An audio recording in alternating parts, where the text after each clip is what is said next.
사람의 몸속에는 200여 개가 넘는 뼈와 뼈를 연결하는 140여 개의 관절이 있습니다. 관절은 뼈와 근육을 이어주는 힘줄, 뼈와 뼈를 이어주는 인대, 뼈와 뼈 사이에 완충작용을 하는 연골을 포함 모든 부위를 잘 관리해야 건강하게 유지할 수 있습니다. 이러한 관절들은 하루에 10만 번을 움직이며 우리 몸을 부드럽게 움직일 수 있도록 돕습니다. 나이가 들수록 연골은 다를 수밖에 없고 관리하지 않는다면 근육은 빠르게 빠지기 마련입니다. 63세 이상 3명 중 1명은 퇴행성 관절염을 앓고 있다고 합니다.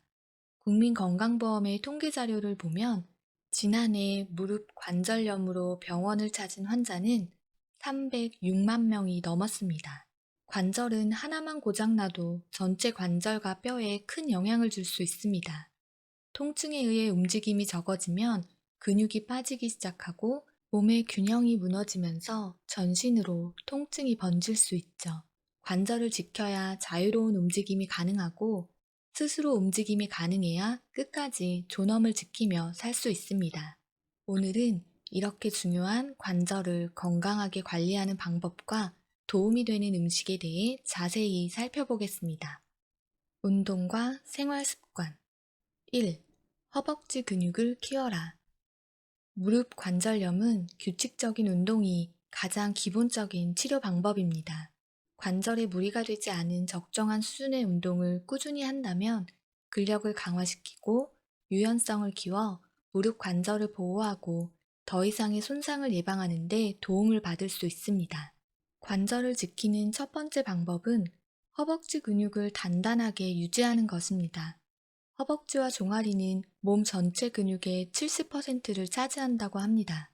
그래서 하체 근력을 유지하는 게 건강을 위한 필수 조건이라는 말을 많이 하죠.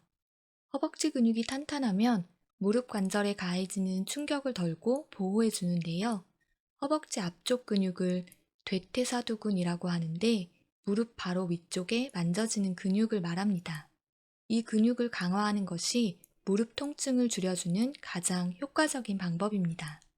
간단하게 할 수 있는 운동 방법은 TV를 보거나 벤치에 앉았을 때 앉은 자세로 복부에 힘을 준 뒤 한쪽 다리를 무릎 높이까지 들어 올리고 무릎을 곧게 펴니다. 다리를 앞으로 쭉 뻗은 뒤 발가락을 몸쪽으로 당겨 허벅지 앞쪽에 힘이 들어가는 것을 느끼며 5초 정도 유지한 뒤 다리를 내려주는 간단한 동작인데요. 좌우 각각 10회씩 3회 정도 반복해주는 것만으로도 근력 강화에 도움을 받을 수 있습니다. 또 다른 동작은 벽에 등을 기댄 채 다리를 골반 너비로 벌리고 천천히 앉았다가 일어나는 동작입니다. 앉았을 때 잠깐 자세를 유지하고 일어섰다가 잠깐 쉬고 다시 앉기를 반복해야 하는데요. 10회씩 3회 정도 반복해 줍니다. 이때 중요한 게 무릎이 발끝보다 앞으로 나오지 않도록 주의해야 합니다. 이 외에도 질병관리청 정보에 따르면 평지 걷기, 수중 운동, 실내 자전거, 게이트볼, 포크댄스, 필라테스, 요가 등이 무릎 관절에 도움이 되는 운동이라고 하니 참고하시면 좋겠습니다. 2. 체중을 적정하게 유지할 것. 과체중은 관절에 영향을 미칩니다. 의사들은 비만인 사람이 체중을 5kg 줄이면 관절염 위험을 절반으로 줄일 수 있다고 조언합니다.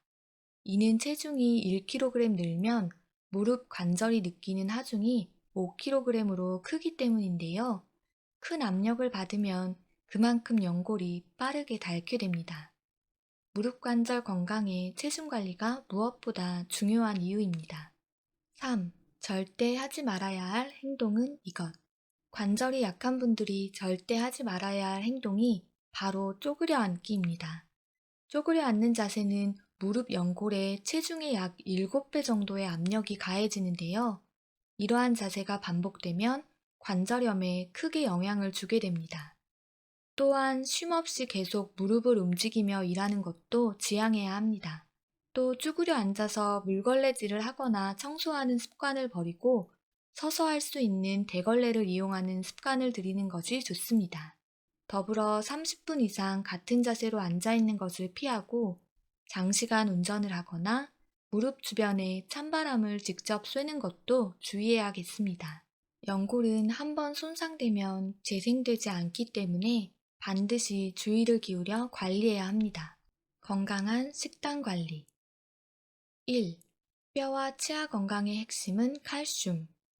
칼슘은 뼈와 치아를 튼튼하게 하는 무기질 영양소인데요. 특히 한국 사람에게 부족한 영양소로 꼽힙니다. 칼슘이 부족하면 골다공증에 걸릴 위험이 높아지고 관절 건강에도 영향을 미치게 됩니다. 많은 시니어 분들이 칼슘 섭취를 피하는 이유 중 하나가 바로 소화 때문인데요. 속이 불편해져서 섭취를 꺼리게 되는 거죠. 이때 도움이 될 만한 식품이 바로 브로콜리입니다. 칼슘이 많은 채소로 보통 시금치를 많이 생각하시는데요. 브로콜리의 칼슘 함량은 시금치의 4배입니다. 더불어 두부의 단백질 성분은 체내 흡수율을 높이고 칼슘도 풍부하기 때문에 함께 챙겨 드시면 좋겠습니다. 2. 단백질. 무릎 관절 건강에 꼭 필요한 근육을 만드는 원료가 되는 성분이 바로 단백질입니다. 근력을 키우기 위해선 단백질 섭취를 꾸준히 해야 되는데요. 보통 체중 1kg당 필요한 단백질 양을 1g으로 계산합니다. 만약 60kg이라면 하루에 먹어야 하는 단백질 권장량은 60g인 거죠. 단백질은 한꺼번에 섭취하는 것보다 하루 3끼에 나눠 하루 권장량을 섭취하는 것이 좋습니다. 단백질은 두부, 달걀, 연어, 닭가슴살, 아몬드, 땅콩 등에 많이 포함되어 있습니다. 3. 마그네슘. 마그네슘은 칼슘과 상당한 연관성이 있는 영양소입니다. 칼슘이 밖으로 빠져나오지 못하게 막는 역할을 하죠. 특히 마그네슘은 칼슘이 혈관에 침착되는 것을 막아 혈관 석회화를 예방하는 역할도 합니다. 더불어 비타민 D도 칼슘 흡수를 촉진하고 칼슘을 혈액으로 이동시키는 역할을 하기 때문에 함께 섭취하면 효과를 높일 수 있습니다. 마그네슘이 많이 든 식품에는 근대, 고추잎, 강낭콩, 표고버섯, 시금치, 팥 등이 있고 비타민 D가 풍부한 식품에는 대구, 연어, 고등어, 참치 등 생선과 계란 노른자, 버섯류 등이 있습니다. 4. 식이유황, MSM. 관절 영양제를 찾아본 분들이라면 MSM 성분에 대해 한 번쯤 들어보셨을 겁니다.